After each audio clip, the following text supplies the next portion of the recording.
everyone, and welcome to another Zoom Into Books presentation. Today we have two very special guests with us. We have Stephanie Storey, and we have guest interviewer, who is also an award-winning headline books author, Dennis Hetzel.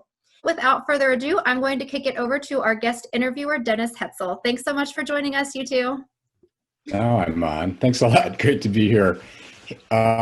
This is really exciting for me. I'm Dennis Hetzel, the author of Season of Lies and Killing the Curse, two headline books thrillers, and the soon-to-be published Azalea Bluff. I met Stephanie Storey a few years ago in Columbus, Ohio, back in the world before Zoom.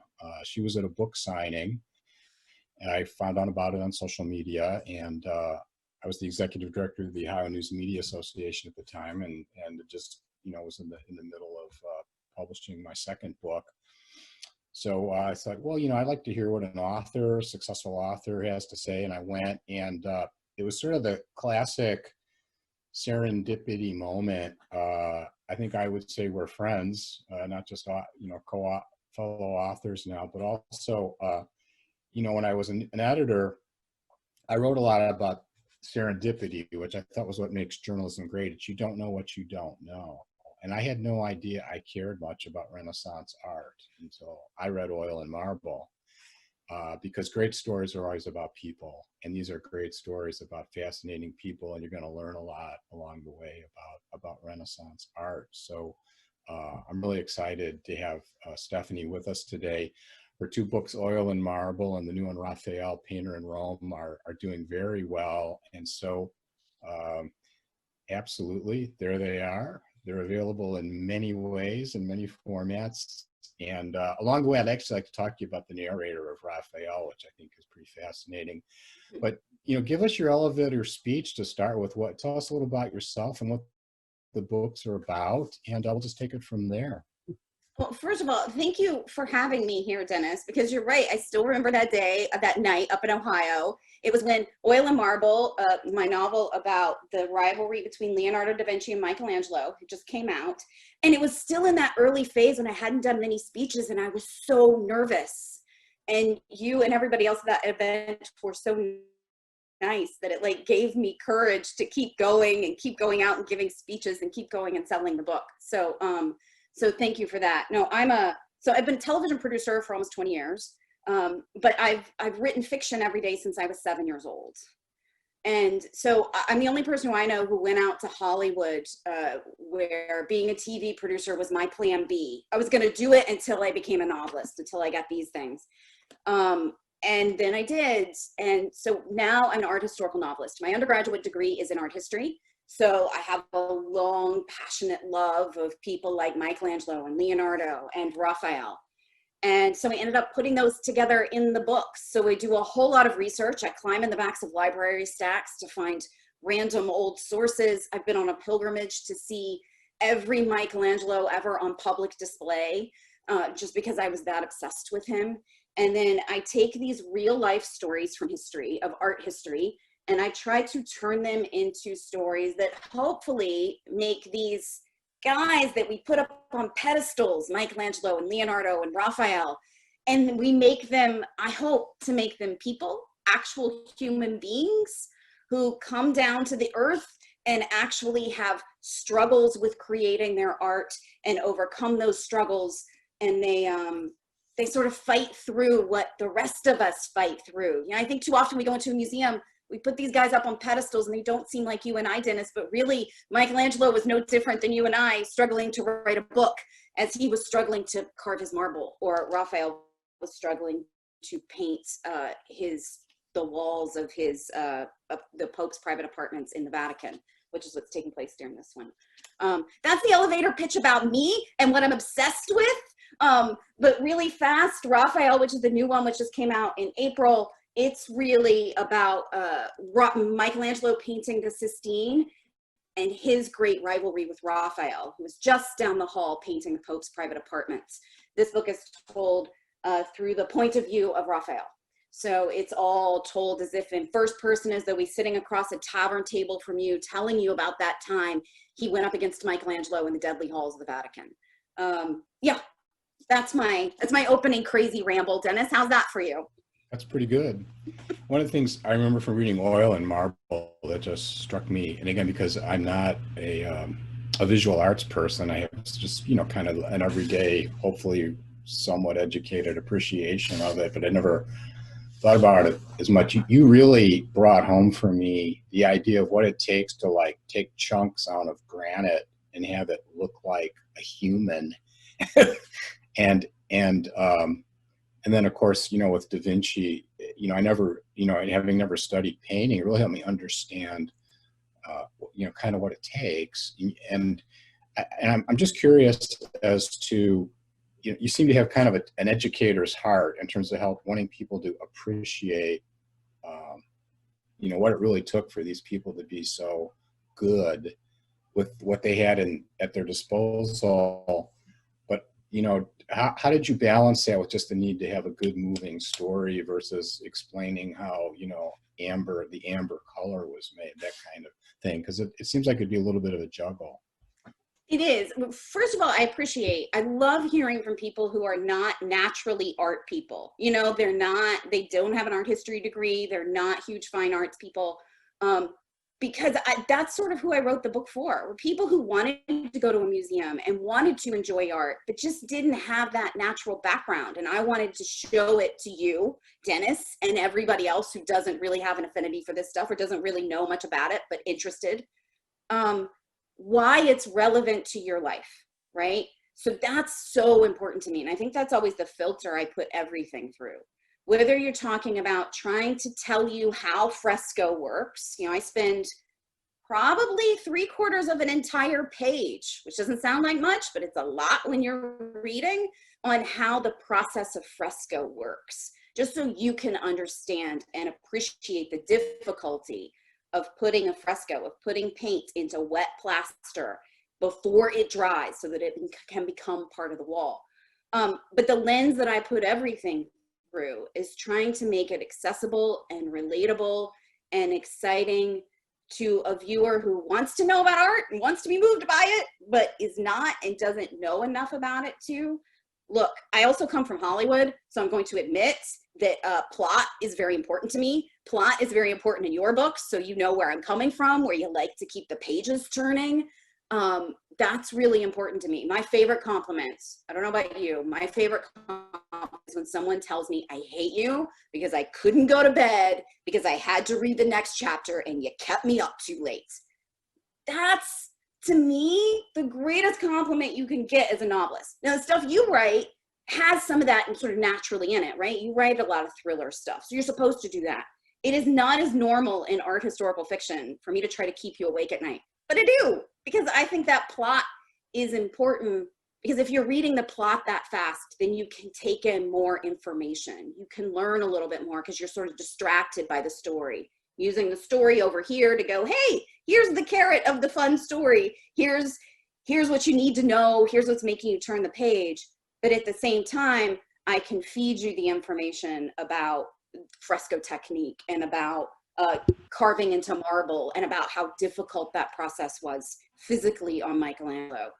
And I can sort of feed you all of that. I don't know if it is a balance, and I don't know how to answer the balance question really, except favor story over information when you can. What drives the stories in both books, I think, I just finished Raphael, are these intense rivalries between these two very fascinating historical characters that we've heard of. And, again, in Oil and Marble, you've got, Da Vinci from the upper class and Michelangelo much younger from working class, and that same sort of rivalry is playing out in some different ways with Raphael and Michelangelo. So, how did you? I'm assuming that was very conscious that you would be focusing on this fierce rivalry as kind of the drivers of the plot. And I think any reader, since it is historical fiction, would want to know, okay, there's obviously a lot of research here, but some of this has to be invented. And, where do you distinguish fact and fiction? Are we really kind of learning what really made these guys tick versus things that you invented, which is fine, but it's kind of a natural question. Oh yeah, I mean, I think it's a question that every every historical novelist faces. How much of it's true? How much of it's made up? You got to tell me. First of all, at the end of both books, I'm a meticulous note keeper of this kind of thing. So I do put in really extensive author notes at the end of both books. So for readers who are really interested in it, you can read those. Warning, there are spoilers in those author notes, which is why I put them at the end. Some people say, oh, I wish I'd read this to begin with. Do you really? Because then you would have known how the book ended. I don't know if you want to, but my general philosophy is I am legitimately obsessed with the real history. I've legitimately been obsessed with Michelangelo's life and his art for 25 years, which means that anybody who was his rival, like Leonardo and Raphael, I have also been obsessed with in my own way. So I've known about this stuff for a long time. I take the history very seriously. I try to get it right. First of all, I definitely make errors. I mess things up that I miss and then I don't catch in an edit. That happens. Sorry. Don't know what to say about that. But the other pieces, sometimes I make choices where I'm going to move this real event on a timeline, maybe forward or backwards by a couple of months, because it makes the story more lively, because it just works with the plot point a little bit better. And I think that's my job, since I've chosen to be a novelist, not a nonfiction academic. It's my job to make the story exciting. So yeah, I'm going to move stuff around. And then there's other stuff, like with Raphael, we don't have as many sources. Raphael was not a great letter writer. Raphael was not, we have some letters, we just don't have very many. He wasn't a prolific poet. He didn't write his own autobiography, or didn't dictate his own autobiography like Michelangelo did. We have a lot more sources with Michelangelo and Leonardo. With Raphael, you have to invent more because there just aren't as many primary sources. And one of my favorite primary sources is just spending a lot of time with his work and his drawings in order to understand who he was and try to get into his brain and his heart. But you have, some of it 500 years ago, you just don't know. You got to make up dialogue. You've got to fill in the blanks that we don't have in history. But I do try hard to teach you legitimate history while you're reading it, with the caveat that I'm a novelist. I'm trying to get you excited to go read a nonfiction book about these people. I am not a historian. I'm not trying to be one. If I were, I would have stayed in the PhD program that I dropped out of. In my first book, I had a scene in Cincinnati during Oktoberfest, which oddly in Cincinnati actually is in September. And I needed it, for the purposes of my story, I needed it to be in October. So I put it where it belongs, in October. That's that's fair, right? Stuff like that. That's right. You gotta do stuff like that. And sometimes, you have to move buildings or move exactly where an event was, and so that, like in Oil and Marble, Leonardo da Vinci really did, in true history, try to divert the Arno River during a war with Pisa. I changed the specific site of where the construction was by a few miles, few kilometers, so that Leonardo didn't have to hop on a horse every time he went out to the site. It just was boring. So that's really an interesting point, at least between us as authors, because, like when you watch a movie, let's use a simple example, like The Right Stuff, which is, or Apollo 13, which is a great. I've watched it 15 times and I still cry at the end, even though I know what's going to happen when they come back to Earth safely. But I think as an adult, you also have an obligation to understand this is fiction. And if you're really curious, use your critical thinking skills and do research after it. And, with the internet, there's all kinds of, and I do this all the time when I watch a movie about something or read a book about something I want to know. So I find, you can just Google, what about Oil and Marble is true, or whatever. And you have some obligation as a reader, knowing you're reading fiction, to, if you're that interested and curious, to clear that up. I would hope that if you're reading historical fiction, you are reading it in order to connect, find out a little bit more, to see if you're interested in learning the real history. Because sometimes the real history can be harder to track down. It's a little bit harder to read sometimes. The other big difference I always think between nonfiction and fiction is you're reading nonfiction to find out who, what, when, where, what. Like you're a journalist, Dennis. It's all the journalistic questions in life, right? That's why you're reading nonfiction.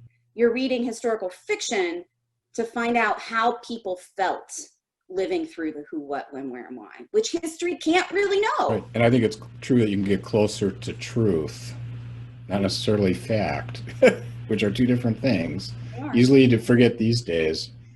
I also want to, in Raphael, there's tons of like Vatican intrigue, which is kind of a hot thing these days, you know, in TV and TV series and books. How much of the Vatican intrigue that, you know, Raphael finds himself in the middle of with the Pope and the cardinals and various people's motives, how much of that was based on fact?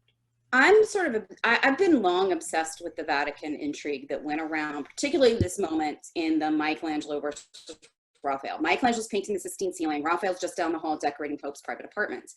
And it's during the years of Pope Julius II's reign, who was a very, you know, they called him the warrior Pope. I mean, he was going on wars and he was marching out at the heads of armies, and there was all kinds of intrigue. And there is a very famous murder that happens during this time that is real, that I'm not going to tell you who murders who because it would spoil the midpoint of the novel.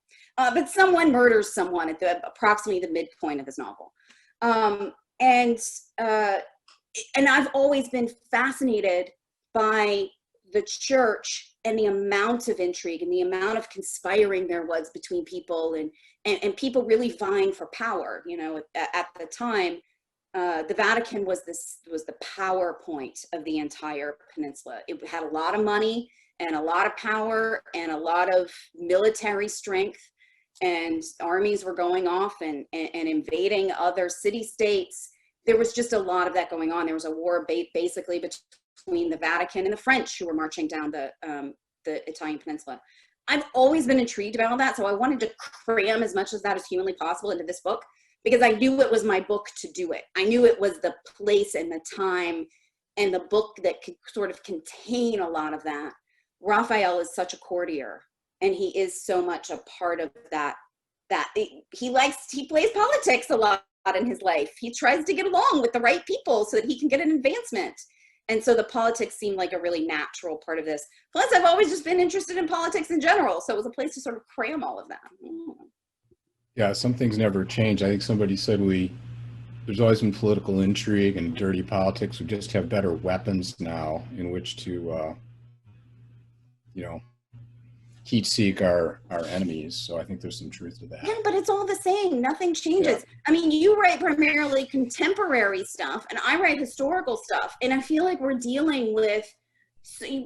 dealing with what it means to be human. We're still dealing with how humans react to extraordinary circumstances. Right. It doesn't matter whether you're writing 500 years ago or today. Yeah, we're not settling things with duels. We've just weaponized social media. So I don't know if that's really an advancement. Or not. I don't think it is. I think it's ruining everything, actually. So you physically have been to Europe and researched, been over there, seen the Sistine Chapel. This was not a stay-at-home bit of research. You've traveled widely, correct?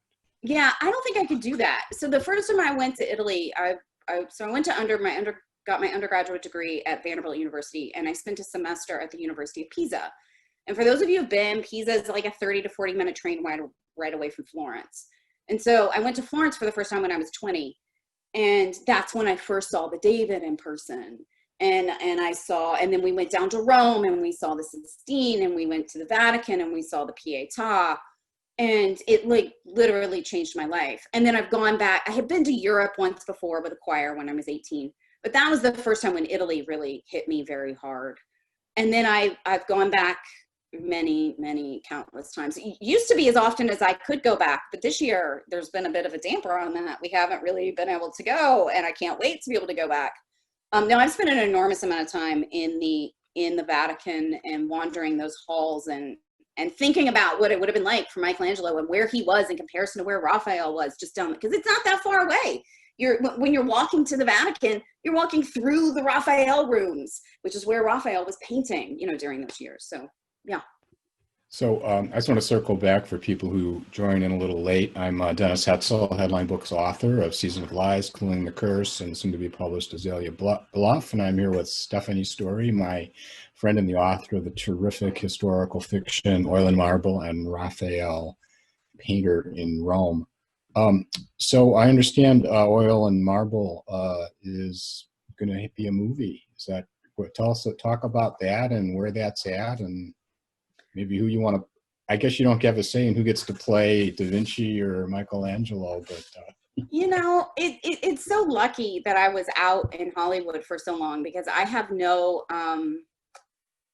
illusions about what it means to have your book made into a movie. I'm the author. I don't get any say. And frankly, I didn't really want say, right? So like when we had a lot of interest when it first came out, because it's Michelangelo versus Leonardo. It's big name, you know, actors would like to do that.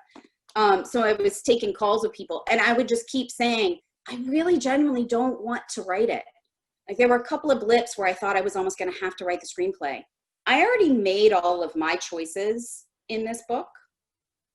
I created the world I wanted to create, and I did not want to have to go in and like kill my own darlings. Do you know what I mean? I didn't want to have to go in and rip my own work apart. So the guys who are making it, it's a company by the name of Pioneer Pictures, and they're great, and they have a great vision for what they are doing. I am proud of what they are doing. They have a finalized screenplay. So they are going through the process in a really sane way, which is getting the screenplay first, and then they'll get a director on board, and then they'll get talent on board, sort of going through it in the same process that you should, which makes for the best movie, I think and hope. That being said, it's a long process. It is Hollywood. I have no illusions, and I will officially celebrate when I'm sitting in the theater and the credits are rolling and I'm watching it. That's when I will go, yay, it was actually made into a movie. now will they actually be able to film in these settings? I assume that's kind of probably difficult to get permission to. That was I mean, yes, it takes money. But that was the hope, and that still is the hope, is that they will be filming there. So obviously this interruption in all of our lives is an interruption to that process, and that's, you know, that's okay. That's part of Hollywood, these kinds of interruptions, and it's who can keep going and who can keep dedicated to the project and who loves it the most to keep it going, even when the whole world drops into a pandemic.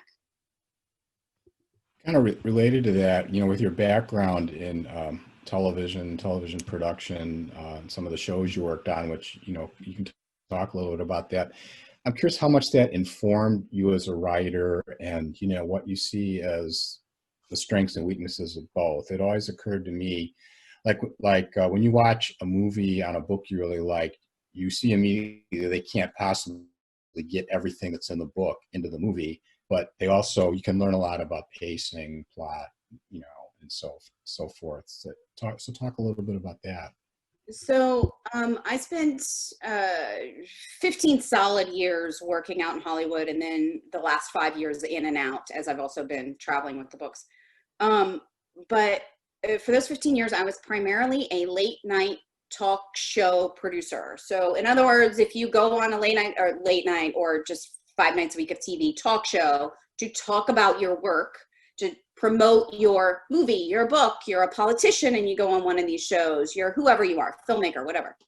I was the content producer of that. So it was my job to research the guests and then write all the questions. You know, I love the hosts, but they usually don't read the book themselves. That was my job. That was my job to go see the movie, all that kind of stuff. And then I wrote all the questions, and then I would prep both the host and the guest for the conversation. So that was mainly my job. At the same time, my husband is a longtime stand-up comic and a sitcom writer, and we would write scripts together. So we had a bunch of scripts in development. None of them ever got made, which is sort of normal for screenwriters out in Hollywood. But we would do that. So I have two things that really informed my writing. From a screenwriting perspective, I agree with you. I'm a big pace person. I get into a scene as late as humanly possible and out of it as early as humanly possible. That is like Hollywood editing 101. You keep things moving. It's the reason why I will pick up a historical event and move it by 2 months in order to serve the story. It comes from writing screenplays for a long time. Story, motivation. Who is the character? What do they want? And what are they willing to do in order to get that want? That is the driver of story. And certainly in Hollywood, that takes precedence. So I have never been you were asking earlier about how do I balance research with story. That's why I probably always favor story. That's why I push it. It's because of my background in screenwriting. But the other big piece was being a talk show producer. It was my job to research, talk to, think about the people who are at the top of their craft, the biggest actors on the planet, the biggest athletes, the biggest filmmakers, the biggest writers. When you're on a talk television show, you're probably near the top of your career. I mean, you're doing something worthy of being talked about when you're on a big late night talk show. And so it was my job to think about those people. And I mainly did these long form interviews, like 20 minutes, basically. I didn't do little 3-minute things. I did these long form things. And so by thinking about that and spending time with those people and thinking about them, it made me really think about and consider for 15 years what it means to be at the top of your career, what it means to reach that pinnacle, what it means to create a masterpiece, to be great at what you do. And I've used so much of that I learned in writing about these authors that still, these artists that still have an impact on us 500 years later. So Hollywood did both of those things, I think, but they hit me from two different ways. It's not like the same thing. Well, that's a fascinating point because, I think you said earlier about how they still were people like us, but yet they were driven people. And I think we see in the world around them that really successful people, it's not always true. They're very driven, but they also have very human flaws. Their flaws can be magnified too. Steve Jobs, comes to mind as an obvious example. And of course, the people in your books, like these top A-list celebrities they're driven. They didn't get to where they were. Sometimes it's luck, but not very often. They got to where they were by being driven, right?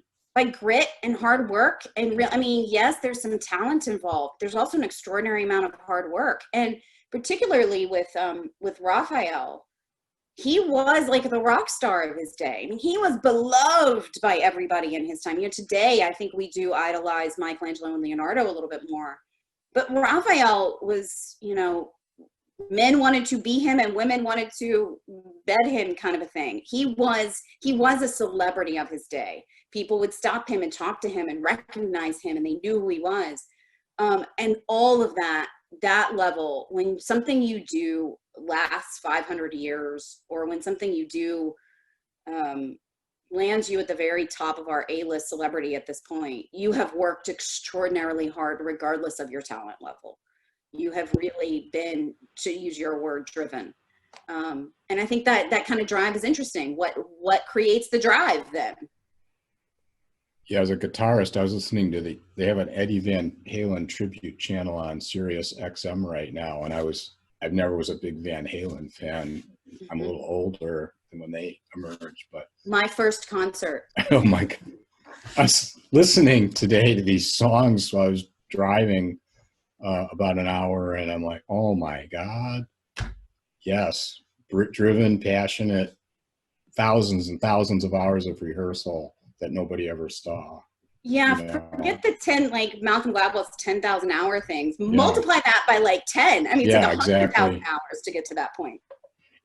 Back to the earlier point about, the movies and how, you kind of are glad to be kind of a step removed from the movie making process. I'm curious about how you feel about the audio books. I did Raphael as an audio book. I just completed it, and your narrator is very good with a first-person Italian accent. And I kept thinking, in the hands of the wrong narrator, this could have been so cheesy, but it worked. But it's not. It's very good. So, are you involved in that process at all? And how do you feel about listening to your books being read and interpreted by someone else? I love PJ. So PJ Oakland is the narrator of both Oil and Marble and Raphael. So he did both books. And he's great. And he just won a big earphones award from Audible magazine for the Raphael version, because I do think it's spectacular. And you're right, it totally could have been awful if the wrong person had read it, and I was terrified about it because I wrote it. When you read it, oftentimes if you're writing in first person like this, sometimes the author will have it seem as though the narrator is writing down the book. I did not. I always imagined him speaking it. So in my mind, Raphael is speaking the entire book. So I do love the Audible for that reason, because it's the exact quality that I imagined in my head when I was writing it. I have listened to more of Raphael than I have of Oil and Marble, because I was so impressed by the job that PJ did, and I thought it was endearing, and I enjoyed hearing it. It is really, really, really, really, really difficult to listen to somebody else read your own words, because there is a certain rhythm and a certain emphasis on certain words that I have in my head, and the reader is going to interpret them differently. Now, when I was writing in Hollywood, or if I'm writing a play or something, it doesn't bother me. I can hear other characters read it. But for some reason, a narrator narrating my books is like, it gives me heart palpitations, Dennis. I have no choice, by the way, in who does it. The publishing company owns the rights. They do all that. They just email me and send me a check. Like, I don't have anything to do with it. But it is, it's terrifying to listen to. Although PJ is fantastic and I loved it. What about you when you hear other people read your work? Well, you know, I think there's an interesting parallel to that I was just thinking of with the text. And I remember going to a book club with Killing the Curse, my first book. And as you know, it's often the small moments in a book, even a big sweeping thriller or a huge rivalry, that stay with people. It's those small scenes. And I can remember a woman at this book club talking about a moment. I don't remember the specific moment in the plot, but I wouldn't say it was a throwaway. It was not particularly important to me, that moment, but that moment resonated with her. You know, it just really spoke to her, you know, and it was like, I felt so flattered that something in the book spoke to her, and also found it ironic in that something that, you know, hadn't seemed that important to me when I wrote it was so important to her. So, you know, people are interpreting, you know, the text just in ways that maybe you never anticipated, just as they're someone else's, you know, interpreting the words. So I think we have an exceptional person to do an audiobook for the new one, and I'm actually kind of excited to see what she does with it. Oh, good. Oh, good. You maybe you can actually listen to yours. No, but the funny thing is about other people taking stuff, it's so interesting because the scene that in Raphael everybody talks to me about when I go to book clubs and stuff is a scene that I really personally wanted to write. It was really important to me. But it's quieter. It's not like a bigger moment. It's Michelangelo and Raphael find themselves up the Sistine Chapel ceiling together at the same moment, and they are sharing a conversation. Again, it's a quieter scene. It was really important to me because I really wanted to go up the scaffolding with Michelangelo and sort of nose around up there just as a human.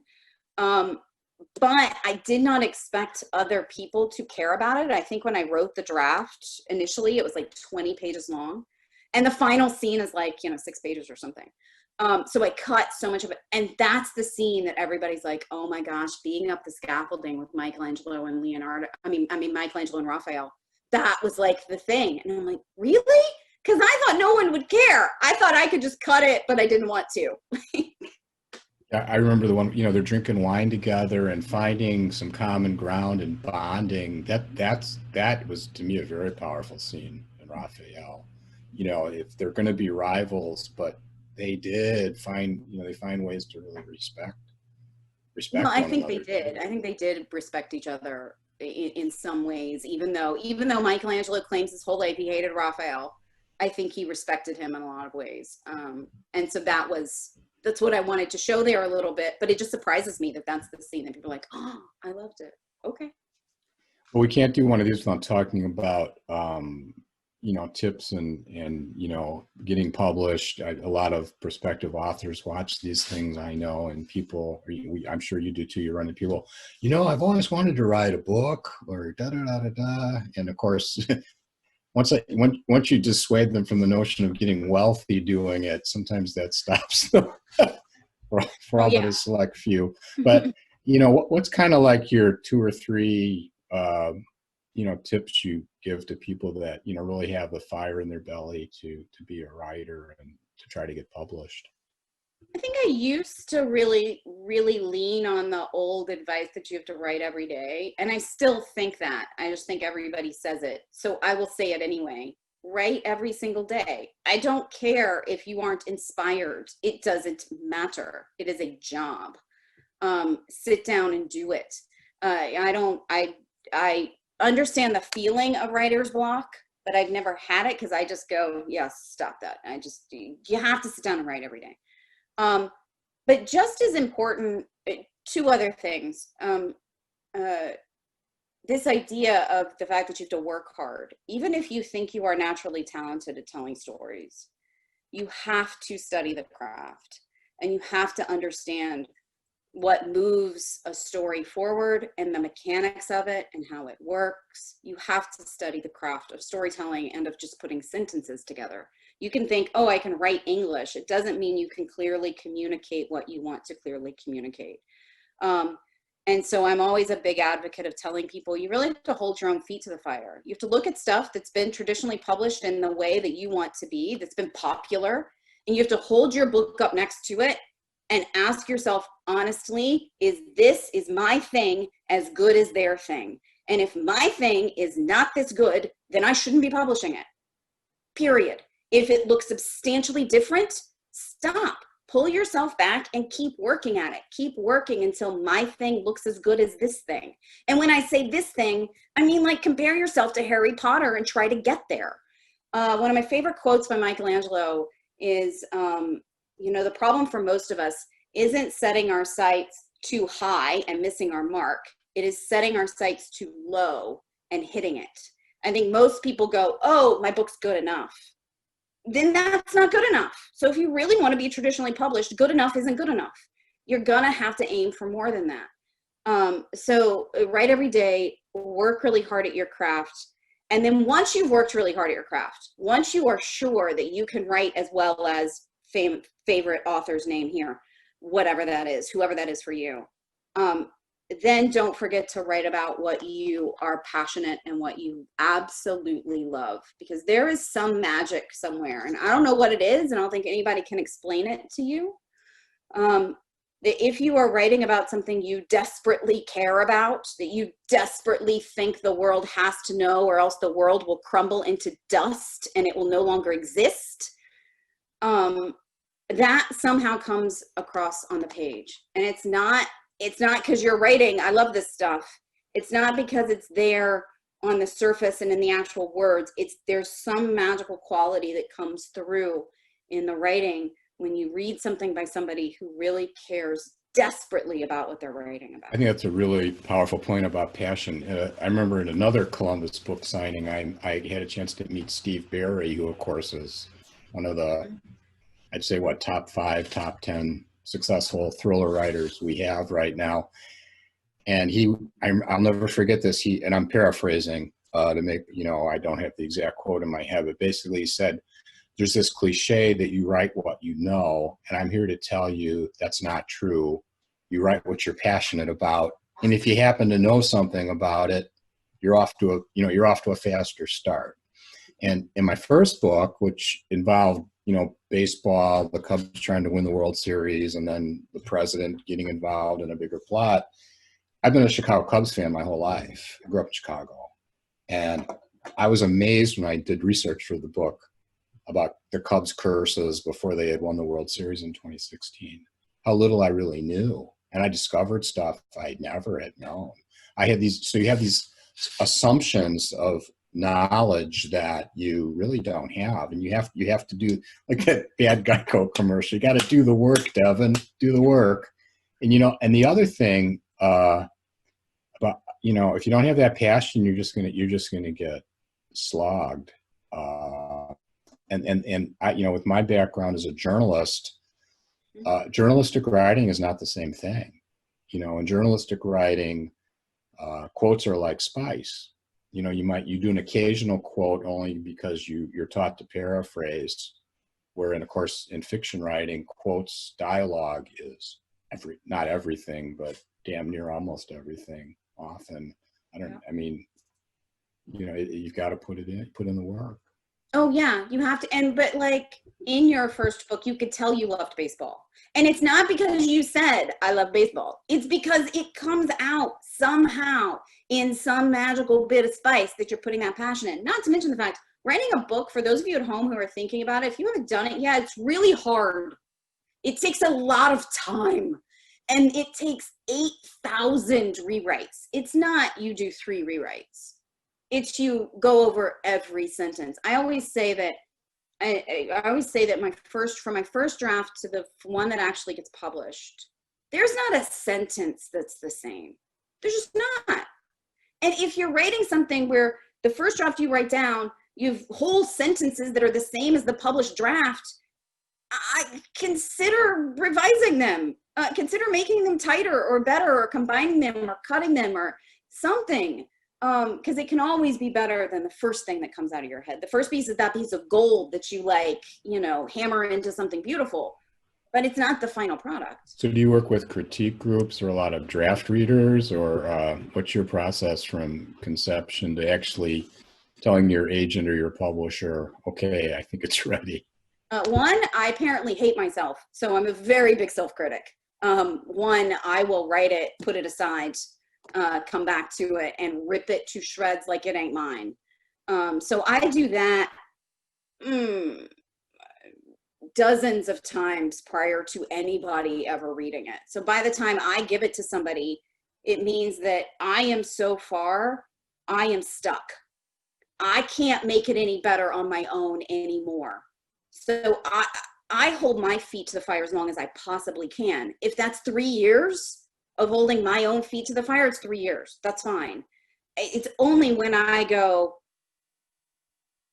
I think it still needs to be better because it still doesn't look like Harry Potter, but I don't know what to do anymore. That my husband reads it, mainly because he's not a fiction reader. And he gets bored very fast. He's a comic. He has like ADHD. He needs it to be spiffy. So, and oftentimes he will read it and he will go, no, I was bored, and just hand it back to me. And that's the entire critique, Dennis. And I go, oh crap.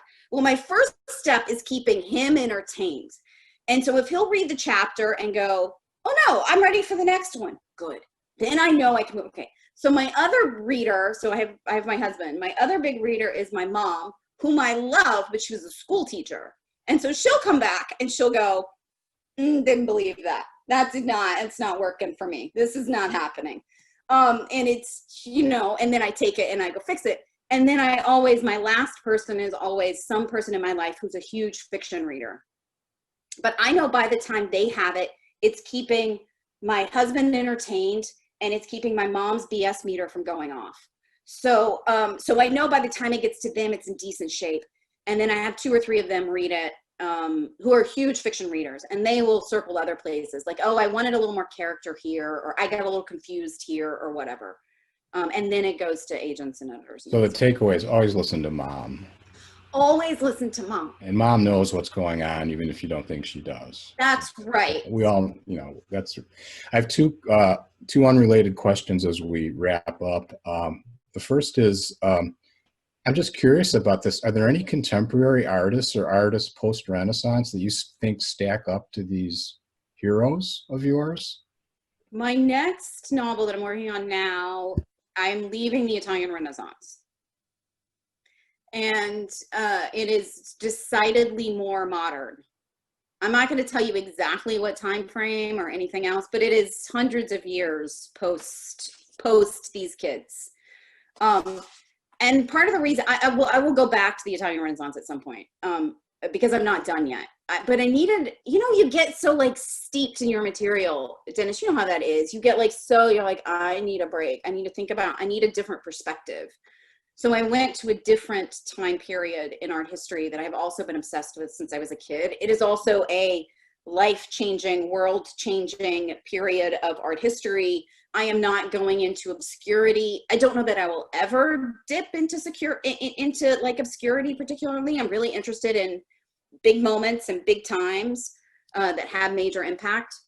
So yes, I think there are modern artists who had enormous impact on the history of art and on our visual culture as a whole. Contemporary artists are harder because we as a culture don't all look at the same paintings anymore. We aren't as influenced by painters and sculptors as we used to be. I think filmmakers are making an enormous cultural overall impact because a lot of us watch the same movies. So I think in some way our video culture and all of this online has replaced a little bit of the power that painting has had. Although there's still some artists that I love and I still watch like that. There's a contemporary art show on PBS that I'm obsessed with that highlights contemporary artists and people that are doing modern work all over the world. And it's fascinating to see how people react to this moment. So I still love visual artists, but it's a different moment, particularly in the last, since like Pollock, you know, Pollock really had a huge impact. Jackson Pollock had a huge impact on our visual culture. Frida Kahlo had a huge impact on our visual, you know, those are 20th century artists who had huge impacts, but it's different.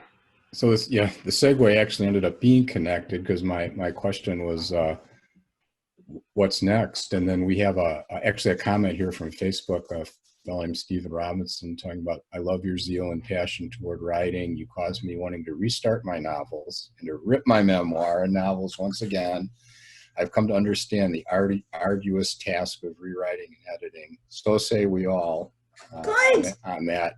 Oh, it's good. You got to get back to it. You got to write the thing because goodness knows we only have one very short life and you might as well express yourself and put it out there and work as hard as you can to make it as beautiful and as wonderful as it is in your head. Let me tell you that Leonardo da Vinci had in his head beautiful, beautiful things, and he was always upset when he could never reach the perfection of what he had in his head, but he never stopped striving to reach that perfection in his head. So please go back to your work. That's exciting. That gives me joy. I can see you're the daughter of a teacher, by the way. Sounds like a teacher would tell her students that. Mm-hmm. So the what's next is you're starting work on a third book. Is that the what's next? It's not start. I've been working on it for a couple of years because you know how publishing is, right? So I finished Raphael technically in 2019. It just came out in 2020. And I had started as I was revising Raphael. When you're in that revision phase, I'd already started researching and putting together notes for the next book. So I've been working on it for a couple of years. Doesn't mean it's anywhere close to being done.